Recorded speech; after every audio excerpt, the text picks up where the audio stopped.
Tired of juggling multiple cards for online payments?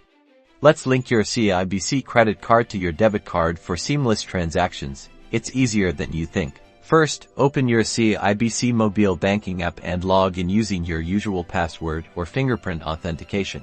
Next, tap on your debit card account from the account summary screen to view the debit card details. Then look for a Manage or Services button. Tap on this button to access additional options for your debit card. This option location can change based on app update. Now, scroll down the menu until you find an option that says Link Credit Card or Add Credit Card. Tap on that option. You will now see a list of your available Cibc credit cards. Select the credit card you wish to link to your debit card. Review the information on the confirmation screen to ensure the correct cards are linked.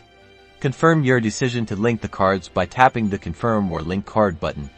After confirmation, your Cibc credit card is now linked to your debit card. You can easily use your debit card to make online payments using your linked credit card's credit limit.